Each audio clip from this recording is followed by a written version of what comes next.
Hey, how is it going, everybody? This is RBT coming at you with Friday Questions and Answers, episode 55.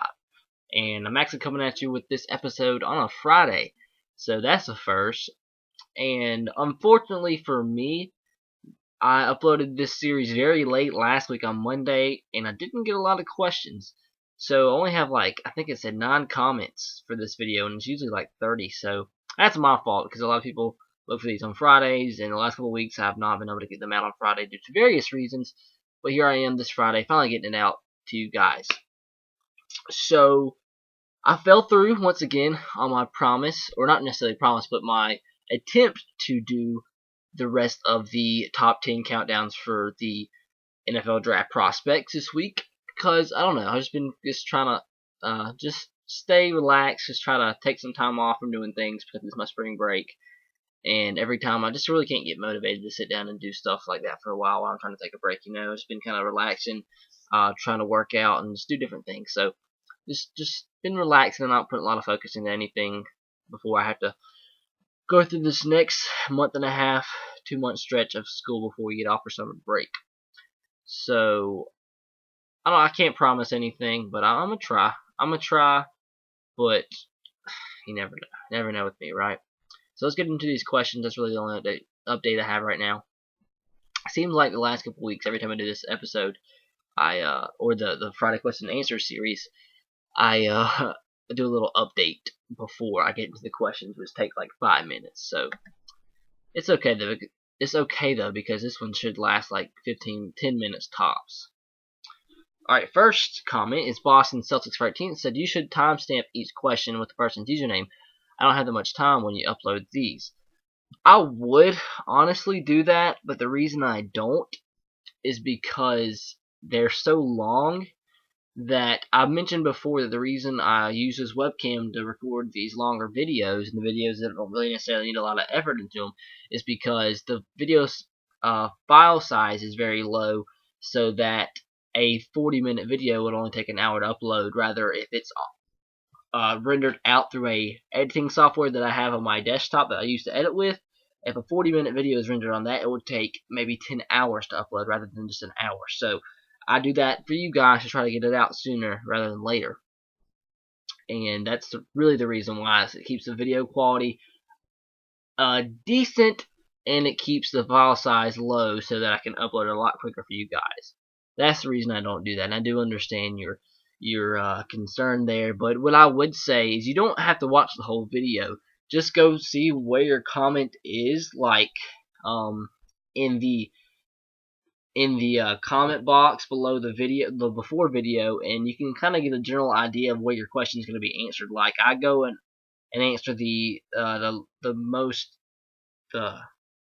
oldest comments first.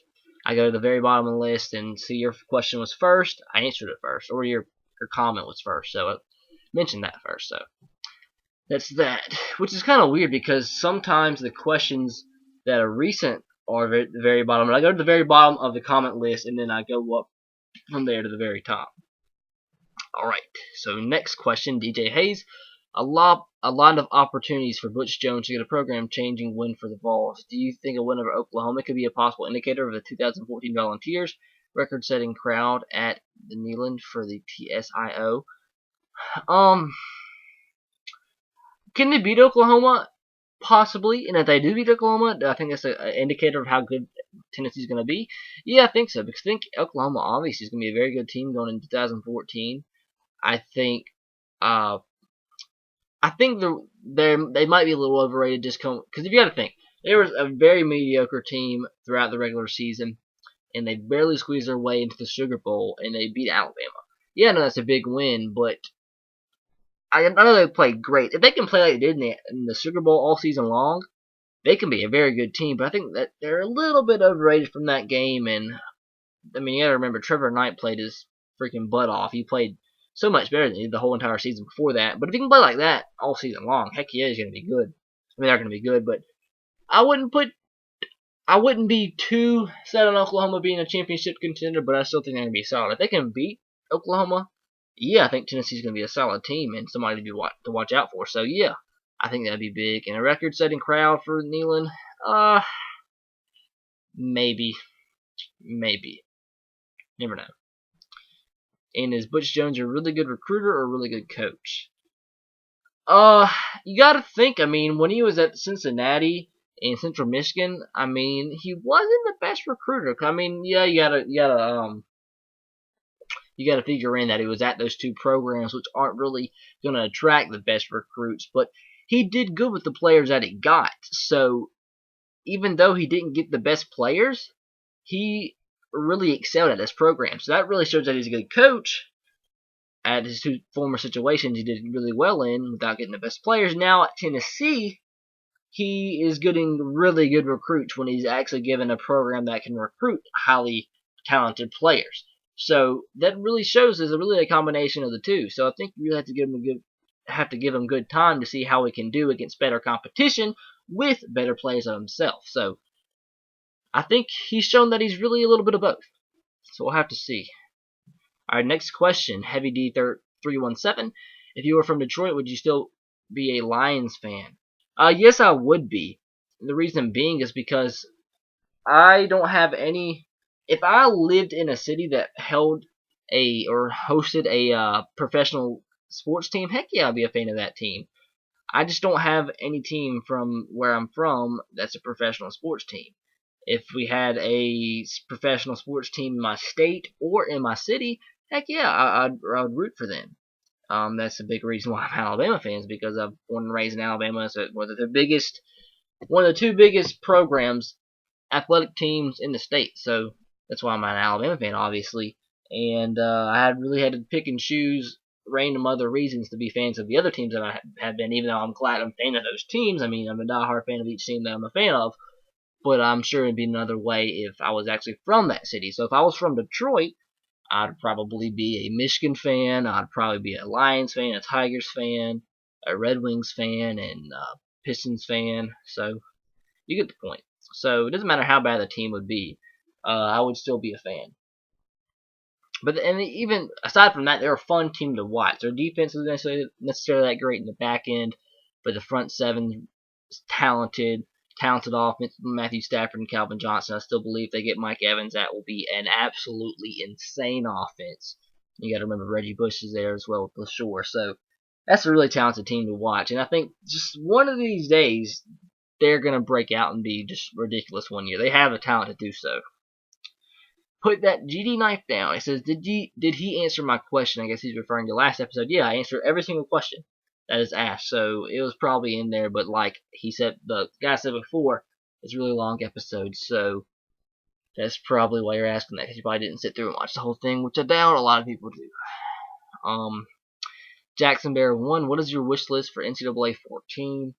NCAA 14 is already out, so I'm guessing he's asking for NCAA 15. So the question, I guess, should be, what is your wish list for NCAA 15? But unfortunately, I'm not sure if you heard the news or not. I know I mentioned it on here before. There's not going to be an NCAA 15. EA Sports and NCAA's contract is not going to be renewed, and hopefully one day it will be renewed. Maybe not with EA Sports. Maybe something else will happen and another college football game will come out. But as right now, there's not going to be another NCAA football game. Ex-Auburn asks, what's the toughest class you've had in college? Do you have to take anatomy and physiology? That class killed my weekends at Auburn. You don't have to take that with every major, but more and more requiring it. My toughest class in college. I've been in college a full semester and a semester. Well, I guess a semester and a half now. A lot. We just had kind of. I guess you can say we had midterms recently. But the hardest class, first semester, my hardest class was probably atmospheric processes, which can be referred to as geography, but not the sense that a lot of people believe geography. The official title is atmospheric processes. It's Geo 101, but it was pretty difficult. The reason being is that I pretty much bombed the first test. So I was really having to recover the rest of the semester, but the final exam brought me up barely over an A, and I did everything I could for bonus points, but I got it up to an A. First test I bombed, ended up with a 68 in the first test, and so really had to recover. And it's bad when you bomb the first test because you can't really relax with that class because you're trying to recover. And that was really the only class that I really had problems with first semester. I can't even really remember what all I had. History was easy for me. Ended up like a 96. I made A's all first semester. I think I have all A's right now. Believe it or not, my hardest test actually was art appreciation. That test, everything I was asking that test was off the wall questions. I was so confused. I still I made a B on it, but I have an A in there right now. But still, the first test was really hard. So first semester hardest test, hardest class, atmospheric processes, and I can't even really remember what all I took other than that. I took what did I take? I took English, geography with the geography lab, math, 110. For my major, luckily, I only have to take one math, so that's pretty cool. What else did I take, man? Oh, we had our freshman seminar class, which is easy. So first semester wasn't too bad, but I'd say atmospheric processes. And this semester, the hardest class is probably really philosophy, but it's by far through this part of my college career been the most interesting class. It's the hardest class, especially if you don't study. But I put a lot of time and effort into it. The first test was hard. The material on it was hard.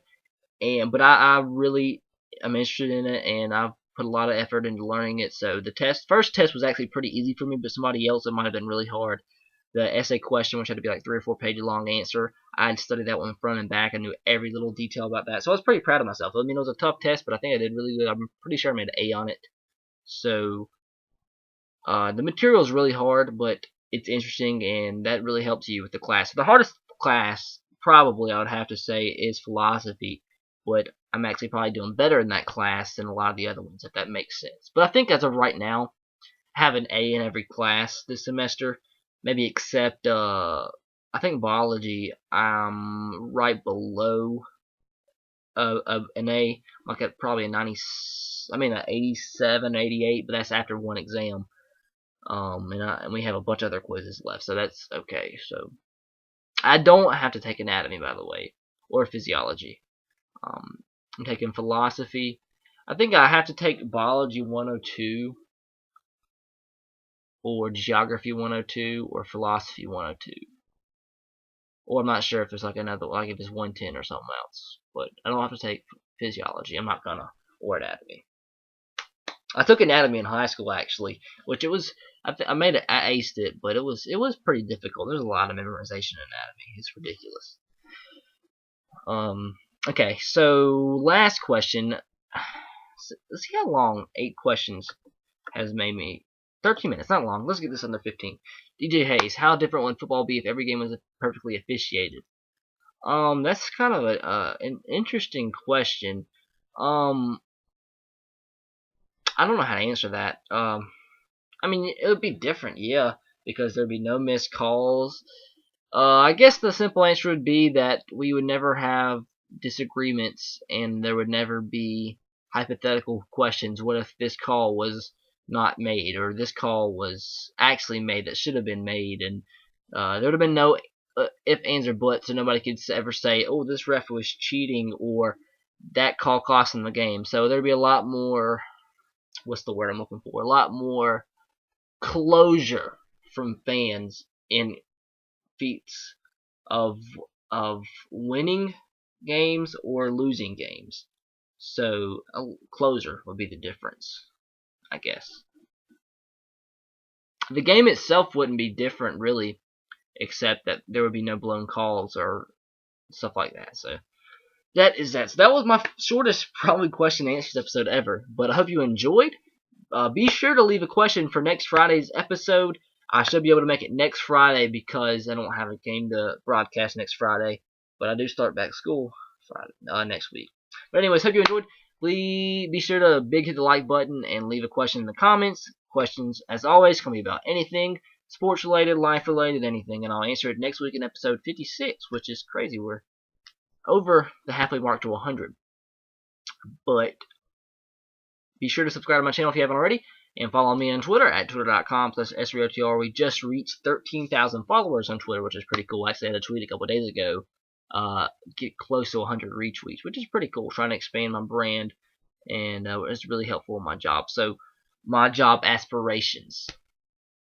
So that's why I take social media so serious, because it could really be the difference in between after I graduate, landing a job or a good internship or something that could really boost my career plans, I guess. But anyways, that's for another video. Hope you enjoy. Catch you guys next week. Have a great week, and you guys that are off for spring break. So as one of my friends just got off, he goes to Auburn. He just got off, and we got a good workout in just a little while ago. He's off for next week, so enjoy your spring break. If you have a spring break, you guys are lucky. We had horrible weather. It was a bad spring break. I didn't get to do much because the weather was so bad. It was so cold, but I guess 5 days of just relaxation was pretty cool, and sleeping in every single day. So I needed that. But we're not going to drag it on any later. Enjoy your week, guys. Catch you next Friday. Peace.